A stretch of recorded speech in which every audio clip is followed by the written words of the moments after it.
ये समझे कि आप जो है नाजरीन के थोड़े वजाहत के लिए कि आप ये कहना चाह रही हैं कि जो आपके जैसे पावरफुल लेडी के साथ अगर एक इस तरह से नाइंसाफी हो सकती है जिसमें पूरे एजेंसीज को इन्वॉल्व किया जा सकता है, तो एक आम आदमी के साथ कितनी तकलीफ होती होगी, ये आपका नजरिया है या फिर कुछ और इसके पीछे आपका कोई एजेंडा? नहीं, मेरा नजरिया ये भी है कि जो एक औरत जिन पर ना कभी बुरा बोलती थी, ना कभी गलत बोलती थी, ना कभी मुलाकात की थी, ना कभी कोई इलेक्शन कंटेस्ट की थी, ना कभी वोट मांगने गई थी, ना उनकी सल्तनत में कभी कदम डाली थी, कुछ भी नहीं। कुछ भी ना होने के बावजूद भी इतना बड़ा जुल्म मेरे साथ किया गया। हर एजेंसी को मेरे घर को भेजा गया, टैक्स एजेंसी को, ईडी को, रेवेन्यू डिपार्टमेंट को, इंटेलिजेंट को, हर जगह जहां जहां पॉसिबल होता गया, नेशनल से इंटरनेशनल तक एजेंसीज को मेरे हाथ में भेजा गया। कहीं भी देखो तो एमआईएम के असदुद्दीन ओवैसी साहब का एफआईआर की कॉपी उनके हाथ में होती थी, एक लेटर उनके हाथ में होता था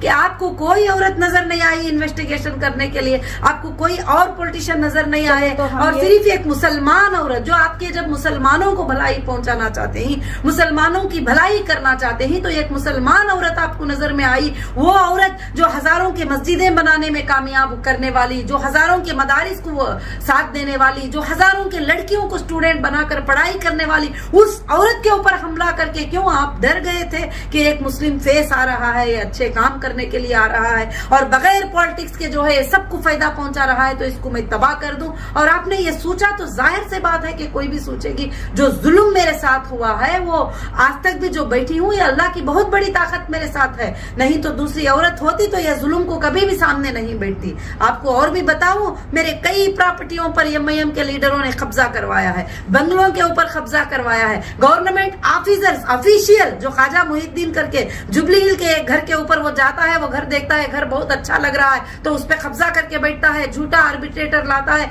मैं अंदर होती हूँ, ईडी के अटैचमेंट में होने के बाद रजिस्टर करता है। ये सब किसका सपोर्ट है?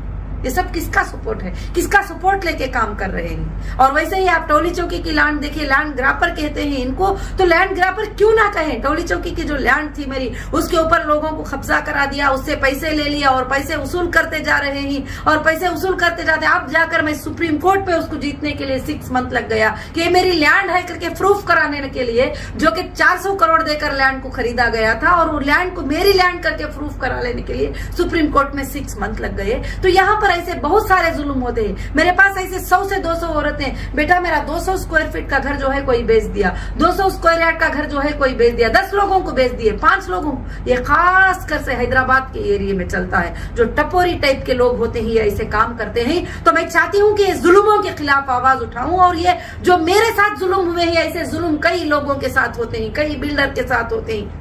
मेरे पास एक भाई आए थे, बैठे थे और एक बोर्ड लगाए थे उनकी लैंड को सेल करने का, और वो बोर्ड लगाने के बाद जो है वो कहते हैं कि उनको जो है एमआईएम के लीडर से फोन गया कि ये लैंड जो है तुम सेल करना चाहोगे? वो बोले नहीं नहीं, इतने प्राइस की मेरी लैंड है, तो सेल करना है, इतने प्राइस में सेल कर दे, अगर सेल ना करे तो ब्लैक बोर्ड लग जाएगा तेरी लैंड में 3 दिन में। तो बोलते हैं 10 साल से फेस कर रहा हूँ कोर्ट में।